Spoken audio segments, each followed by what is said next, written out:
Hello ninth standard, welcome to the crystal concept and this is Shubham और मैं लेके आ चुका हूँ नाइन्थ स्टैंडर्ड मराठी का 80 मार्क्स का एनुअल एग्जाम का कंप्लीट क्वेश्चंस पेपर। ये क्वेश्चन पेपर आपके लिए होने वाला है as a practice question paper. तो एग्जाम पॉइंट ऑफ व्यू से this is the one of the best question paper. At least आपको इससे आपको पेपर पैटर्न की पूरी अंडरस्टैंडिंग मिल रही होगी। तो look at this is your complete question paper. इस वाले सेशन के अंदर मैं आपको एक बात बता देता हूँ, इस वाले सेशन के अंदर हम सिर्फ डिस्कस करने वाले हैं the type of questions that can be asked in your exam. But अगर आप चाहते हो कि इस पूरे क्वेश्चन पेपर को हम लोग आपको सॉल्व करके बताएं, राइटिंग स्किल को सॉल्व करके बताएं और किस तरीके से आंसर राइटिंग करनी है वो अगर हम लोग बताएं, तो उस चैनल के ऊपर कम से कम इस वीडियो के ऊपर 1K लाइक्स आने चाहिए और हमारे 15 के सब्सक्राइबर आपको अपने 15 के सब्सक्राइबर इस कॉन्सेप्ट के कंप्लीट कर लेते हैं। समझ में आया आपको? बस इतना सा काम करना है। लेकिन let's begin with question paper, जिसमें हम लोग इस वीडियो के अंदर, इस सेशन के अंदर देखने वाले हैं पेपर पैटर्न, किस टाइप के क्वेश्चन पूछे जाने वाले हैं, सारी बातें मैं आपको बारीकी से। तो look at this is the प्रश्न number 1, that is the question number 1 में आपको एक सीन पैसेज, मतलब आपके ही टेक्स्ट बुक का एक पैसेज दिया जाएगा और उसके ऊपर आपको कुछ क्वेश्चन पूछे। Let's take example.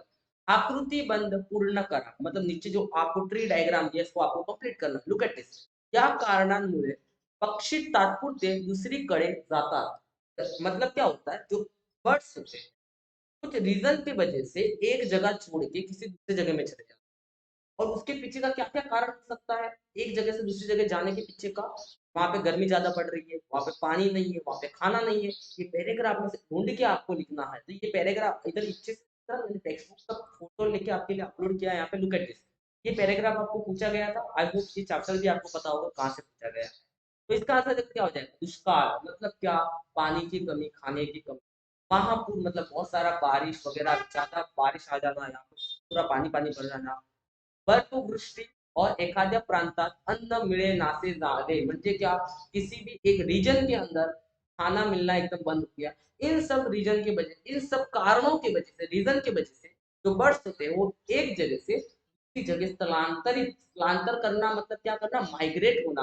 माइग्रेट मतलब एक जगह से दूसरे जगह जाना खाना पीना ढूंढने के लिए। That's it. तो गाइस इसी तरीके से आप चाहते हो कि ये पूरा पूरा पूरा क्वेश्चन पेपर का आंसर मैं आपको डिस्कस करूं।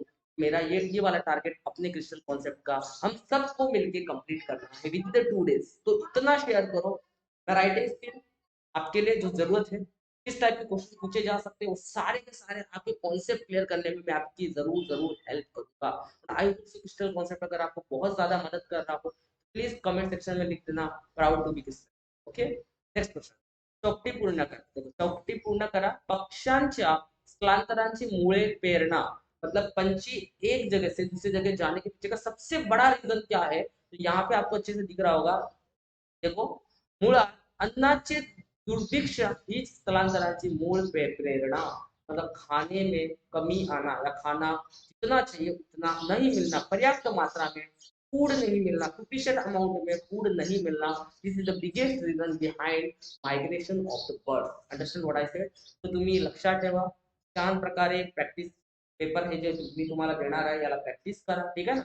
नंतर हिमालयात सापडणारी पक्षी, जो हिमालय हिस्से में, जो हिमालयास के लाइन्स में, जो पहाड़ों के इलाकों में जो पंछी मिलते हैं उनके बारे में आपको यहाँ पे लिखना है। तो आपको यहाँ पे देखो दिख रहा होगा, हिमालय सारख्या पर्वत मध्ये राहणारे पक्षी थंडीत खाली दरीत अथवा सखल भागात उतरतात। ठंडी, जब ठंड ज्यादा होती है तो एकदम नीचे, मतलब जहाँ पे खाई रहती है वहां पे वो उतर जाते हैं। उन्हाळ्यात परत व सरतात, मतलब जब गर्मी आती है तो वापस आने लगते हैं, ऊपर आने लगते हैं। तो इस टाइप से पूरा क्वेश्चन पेपर छोटा सा मैंने आपको हिंट दिया कि किस तरीके से हम लोग इसको डिस्कस करेंगे, बट टारगेट कंप्लीट होने के बाद। चलो अब हम बात करेंगे पेपर पैटर्न की। बहुत ज्यादा इंपॉर्टेंट बात है पेपर पैटर्न। सबसे पहले तो वापस मैं आपसे बताना चाह रहा हूँ कि अगर कुछ मराठी मीडियम के स्टूडेंट्स इस पेपर को देख रहे हैं, तो मैं उनको एक कहना चाहता हूँ कि this paper is only for English medium. But still आप उसको देख सकते हैं, आपको एक पेपर पैटर्न पता चल जाएगा, किस टाइप के क्वेश्चन पूछे जाते हैं, वो कंप्लीट आएगा। तो हम बात करेंगे यहाँ पे क्वेश्चन नंबर 1 की बात करेंगे। क्वेश्चन नंबर अ के अंदर आपको यहाँ पे एक सीन पैसेज पूछा जाएगा, जो आपके टेक्स्ट बुक का होगा, और वो टोटल उसमें आपको आकृति बंध पूर्ण करा 2 मार्क्स का ऐसा आ सकता है, चौकट पूर्ण करा कुछ 2 मार्क्स का ऐसा आ सकता है। ओके, फिर आपको कारण लिया 1 मार्क्स आएगा, मतलब 2 मार्क्स, 1 मार्क्स हो गया। और फिर आपको आएगा स्वमत, मतलब आप खुद से अपने सोच की मदद से आंसर करो। जैसा पक्षी स्थलांतर कहाँ करता तुझे मत लिया, मतलब बर्ड्स माइग्रेशन क्यों करते हैं, मतलब एक जगह से बर्ड जगह क्यों जाते हैं, उसका आंसर आपको अपने मर्जी से लिखना है, पैराग्राफ से नहीं। इस टाइप के क्वेश्चन पूछे जाते हैं। मतलब कितने मार्क्स का टोटल ये बन चुका है, पहले कितना मार्क्स का हो गया, 2 और 2 4 मार्क्स हो गया, और ये अपना 1 मार्क्स और हो गया, और 2 मार्क्स हो गया, ठीक है ना। इस तरीके से और कोई क्वेश्चन बचा गया इस पैराग्राफ पे नहीं, तो आप कह सकते हो पहला पैराग्राफ लगभग 7 मार्क्स का।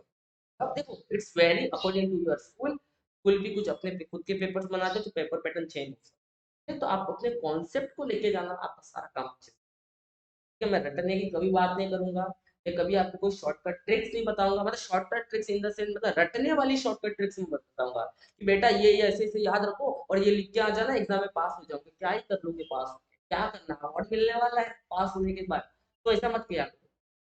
Focus on your concept. Okay, next आगे बढ़ते हैं हम लोग।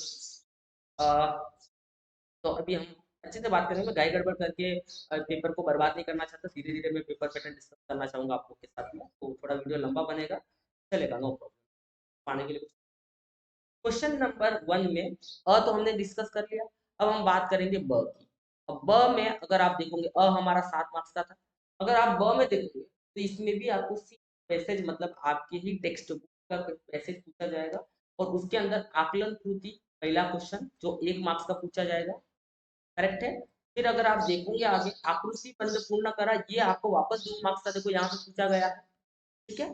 फिर अगर हम आगे बढ़ते थोड़ा सा और, तो सह संबंध ओळखा, मतलब पता है ना, मला सर्वनाम है तो शंक क्या होगा, नाम होगा, सर्वनाम होगा, या क्रिया होगा, आपको पता होगा सारा वर्ब एडवर्ब जो हम इंग्लिश में पढ़ते हैं।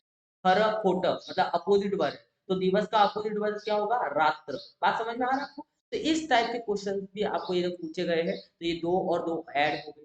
बात समझ में टोटल वापस आप अच्छे से देख सकते हो, तो टोटल कितने मार्क्स हो गए, टोटल यहाँ पे हो गए वापस से 7 मार्क्स, मतलब सेकंड वाला सवाल भी आपको टोटल 7 मार्क्स। क्वेश्चन नंबर 1 यहाँ तक हमारा हो चुका आई थिंक कंप्लीट। अब ओके, क्वेश्चन नंबर 1 कंप्लीट हुआ, उसमें हमने देख लिया, ब देख लिया, अब हम देखने वाले हैं क। क्या देखने वाले हैं, क।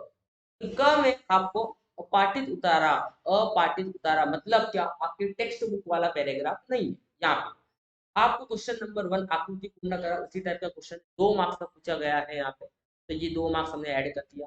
फिर आपको आगे इसी पैराग्राफ के अकॉर्डिंग 1 मार्क्स का क्वेश्चन और है, और 1 मार्क्स का क्वेश्चन और है, तो ये टोटल आपका 4 मार्क्स का ये पैराग्राफ हो गया। मतलब क्या समझा आपको, कि जो आपके टेक्स्ट बुक वाले पैराग्राफ से वो टोटल 14 मार्क्स के पूछे गए इस पेपर के अंदर। Okay, it's very according to your school, but आप इसी फॉर्मेट में पढ़ाई करके जाओगे तभी भी आपका अच्छे से अच्छे मार्क्स आते हैं। ओके, और अगर आप अनसीन पैसेज दैट इज अपाठित पूरा पैराग्राफ देखोगे, तो वो आपको 4 मार्क्स का, तो आपको उसका टेंशन लेने की जरूरत नहीं है, ठीक है। जस्ट रीड करना, जितना लिख पाओ लिख लेना, लेकिन पाठित पूरा हो मतलब टेक्स्ट के अंदर के पैराग्राफ्स या अच्छे से रीडिंग आप जरूर कर लेना। तो यहाँ पे हमारा क्वेश्चन नंबर 1 खत्म होता है, अब हम बढ़ने वाले क्वेश्चन नंबर 2 पे। तो क्वेश्चन नंबर 1 हमारा 7 7 14 मार्क्स, और 14 4 18 मार्क्स का हो चुका है हमारा। Question number 1 is for 18 marks guys, remember, ध्यान रखना, पेपर में क्वेश्चन पैटर्न पता होना ज्यादा जरूरी होता है, बिकॉज जब आपको क्वेश्चन पैटर्न पता होता है तो आपका जो एग्जाम लिखने का जो फ्लो होता है वो बिगड़ता नहीं है। You should remember the types of questions that can be asked in your examination and the paper flow. Yeah, you can see the paper pattern you should. Next move forward, question number 2. पद्य मतलब क्या, ये कविता आपको यहाँ पे पूछी, poem, poem को आपको रीड करना है, और पोयम के बेस पे आपको कुछ करेंगे, जस्ट रिमूव एवरीथिंग, यहाँ पे आपको डिस्टर्ब कर रही है।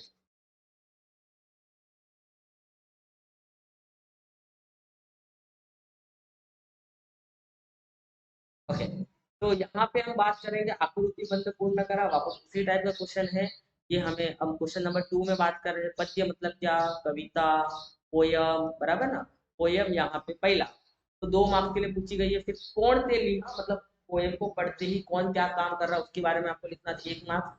फिर है काव्य पंक्तिचा योग्य क्रम लावा, मतलब आपको यहाँ पे कुछ पोएम्स के लाइंस दे रखे हैं, इनको एक पर्टिकुलर ऑर्डर में आपको लगाना है, मतलब रियल ऑर्डर में लगाना, कविता को पढ़ के 2 मार्क्स ये हो गया पोएम को पढ़ के। और स्वमत मतलब आप अपने मन से खुद से आंसर लिखो, पर्सनल रिस्पॉन्स का टाइप क्वेश्चन है, तो टोटल 2 2 4 और 5 6 7 मार्क्स का ये पोएम वाला पार्ट भी आपको एग्जाम में पूछा जाएगा। समझ में आ गया आपको? तो क्वेश्चन नंबर 2 में आपको ब पार्ट यहाँ पे, क्वेश्चन नंबर 2 हो गया।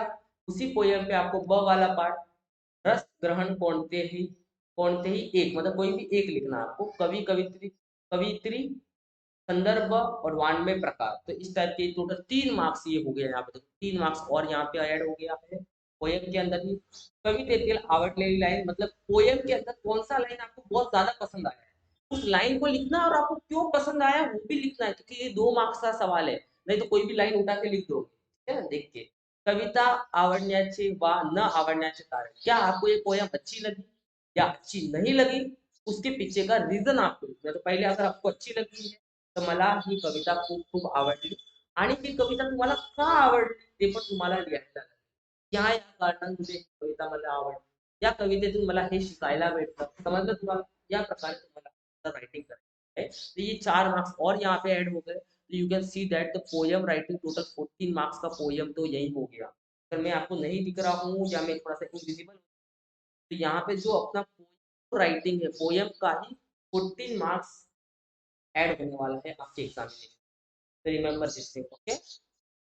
थोड़ा सा मैं विजिबल होके, तो यहाँ पे एक मिनट थोड़ा सा हम लोग इसको और एक याद कर ले। क्वेश्चन नंबर 1, तो इसके अंदर आपको पैराग्राफ पूछे जाएंगे, सारे के सारे पैराग्राफ, और टोटल कितने मार्क्स हो जाएंगे? 7 7 और 4, तो टोटल हमारे 18 मार्क्स हो गए। कितने मार्क्स हो गए? 18।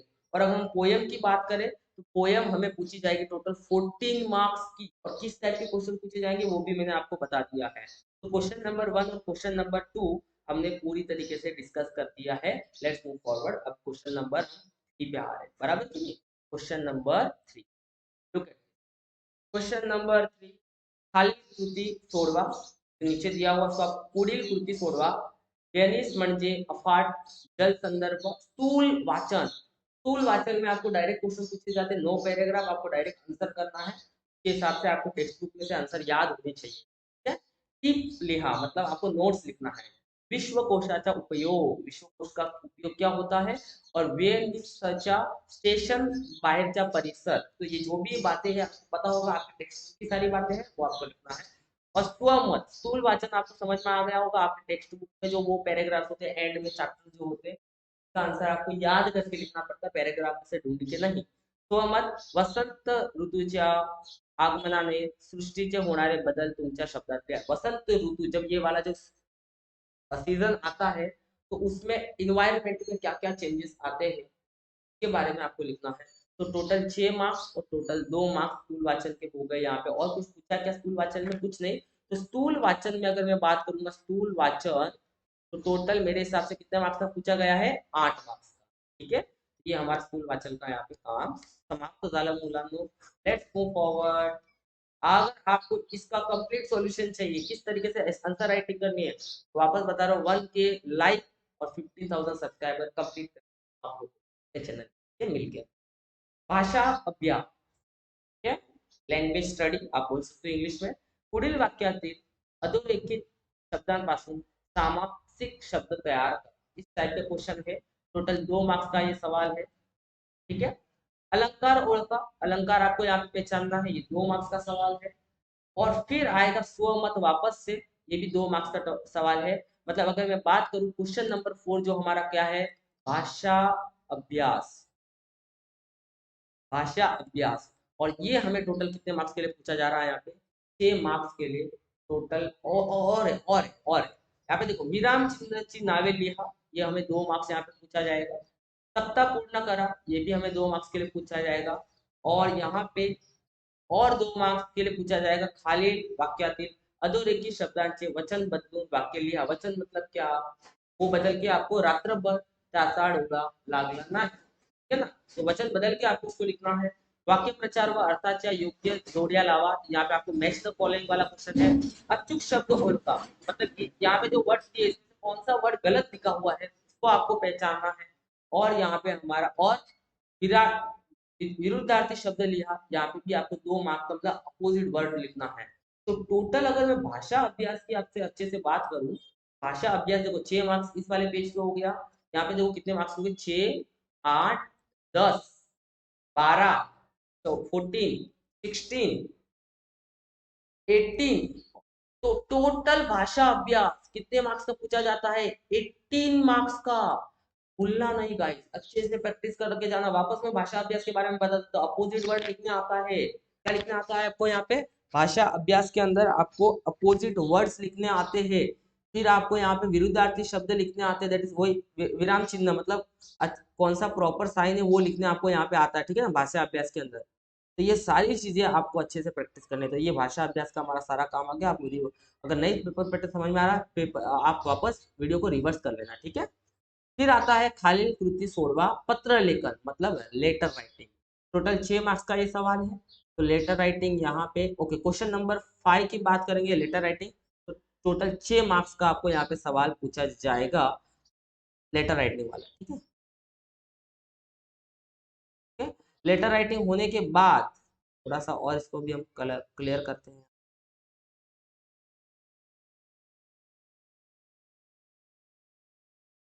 अगर वीडियो आपको स्लो लग रहा है तो वीडियो की स्पीड कृपया करके आप बढ़ा देना, 2x पे देख लेना, 1.5 पे देख लेना, जिस पे आपको देखना है, ठीक है। तो क्वेश्चन नंबर 5 में ही आपको लेटर राइटिंग के अलावा आप ये कर सकते हो, खालील उतारा वासु सारांश लेखन करा। सारांश लेखन 6 मार्क्स का, मतलब लेटर राइटिंग या सारांश लेखन, तो 6 मार्क्स ही हुआ आपका, ठीक है। फिर उसके अंदर ब में आता है पुढील माहितीच्या आधारे वृत्तांत लेखन लिहा। तो वृत्तांत लेखन आपको यहाँ पे लिखना है, ये और 6 मार्क्स आपका ऐड हो गया है दिए गए इंफॉर्मेशन के हिसाब से। या उसके ऊपर आपको और ऑप्शन में पूछा जाएगा दिलेल्या मुद्द्यांच्या आधारे कथा लेखन लिहा। कथा लेखन 6 मार्क्स, तो ये ऑप्शनल है, इसलिए मैं यहाँ ऐड नहीं कर रहा हूँ मार्क्स, ठीक है। फिर हम लोग बात करेंगे क जाहिरात लेखन मतलब एडवर्टाइजमेंट का सवाल आएगा ये भी। और ये एडवर्टाइज का सवाल कितने मार्क्स का है, तो ये भी मेरे हिसाब से 6 मार्क्स का ही होगा, I don't know, but still I think यहाँ पे दिख नहीं रहा मेरे को, तो 6 मार्क्स का ये होगा। आप बता देना कमेंट सेक्शन में कितने मार्क्स का होगा, ठीक है ना। और उसके हिसाब से कृति करा कशाची जाहिरात आहे, मतलब इसको आपको मतलब सॉरी आपको जाहिरात कितनी है वो तो दी हुई है, उसको पढ़ के ये पैराग्राफ आपको ये बॉक्सेस कंप्लीट करने, ठीक है। और फिर हम लोग लिखेंगे शब्द जाल पूर्ण करा, मतलब यहाँ पे आपको जो ये वर्ड्स दे रखे इसको आपको कंप्लीट करना है, किस तरीके से क्या फॉर्मेट रहेगा। और अगर हम लोग ड की बात करें पुढील लेखन प्रकारांपैकी कोणती एक कृती सोडवा, ठीक है। तो यहाँ पे जो आपको ये दिए रखे इसके हिसाब से आपको ये कंप्लीट करना है। तो टोटल ये कितने मार्क्स का पूछा गया है, 8 मार्क्स का, ठीक है। तो ये इस तरीके से कुछ हमारा पेपर पैटर्न रहेगा। टोटल क्वेश्चन 5 पूछे जाएंगे। अगर मेरे से कुछ पेपर पैटर्न बताने में गलती हो गई होगा तो माफ कर लेना, बट स्टिल मैं आपसे ये कहूंगा कि just watch this question paper. एक काम करते हैं, आप स्क्रीनशॉट ले लो उसका और इसको आप प्रैक्टिस कर लेना। अगर मन किया तो मैं इसका पीडीएफ डिस्क्रिप्शन में दे दूंगा, तो आप वो पीडीएफ को फॉलो करना, ठीक है। तो ये आपका पूरा क्वेश्चन पेपर है, एक बार आप स्क्रीनशॉट ले लो। अगर टाइम मिला तो मैं पीडीएफ भी आपके लिए अपलोड कर दूँ, अच्छे से देखना, अच्छे से प्रैक्टिस करना, मन लगा कर प्रैक्टिस करना है, क्योंकि 80 मार्क्स का क्वेश्चन पेपर आता है तो टाइम लगता है उसको सॉल्व करने में भी, बराबर ना। तो आपके लिए लेके आऊंगा मैं सॉल्यूशन, जरूर लेके आऊंगा, बट टारगेट कंप्लीट करना है। 15 के सब्सक्राइबर और 1000 लाइक इस वीडियो के अंदर आना चाहिए। और कमेंट सेक्शन में आपको सबको लिखना है proud to be Crystalian, as a part of the Crystalian. आपको अच्छा लग रहा है हमारे साथ पढ़ के, तो अगर आपको अच्छा लग रहा हो तो कृपया करके वीडियो को लाइक करना, शेयर करना, सब्सक्राइब करना। और थोड़ी सी ज्ञान की बात दोस्तों, कि जब भी आप किसी चीज की आप पढ़ाई कर रहे हो, प्लीज प्लीज आप कॉन्सेप्ट के ऊपर ध्यान देना। जितना आप कॉन्सेप्ट के ऊपर ध्यान दोगे, आप अपने आप को एज अ पर्सन डेवलप कर रहे होंगे। तो please don't waste your time in रट्टा। रट्टा मत मारो किसी चीज का। समझो, याद करना जरूरी है, याद करना कुछ गलत नहीं होता, हम हर चीज ही याद करते हैं, बट उसके पीछे की अंडरस्टैंडिंग होना बड़ा जरूरी है, ठीक है ना। तो जब भी आप मेरा क्वेश्चन पेपर जो मैंने अपलोड कर रखे हैं यूट्यूब पे, तो उसको इस तरीके से सोच के पढ़ने आओ कि आप वहां से अपने कॉन्सेप्ट को क्लियर कर रहे होंगे, ना कि ये सोच के कि क्या सेम पेपर एग्जाम में आएगा। तो ऑब्वियसली कभी सेम पेपर एग्जाम में नहीं आएगा, और ऐसा होगा तो मैं कभी आपके साथ शेयर भी ना करूँ, ठीक है। और आजकल इंटरनेट का जमाना, कुछ गलत भी होता है, तो प्लीज आप ऐसा ना करो। Focus on your study, understand your concept. अपने स्कूल्स में जिन फ्रेंड्स के स्कूल में पेपर हो जाते हैं उनसे आप ले लो, वो पेपर प्रैक्टिस करो।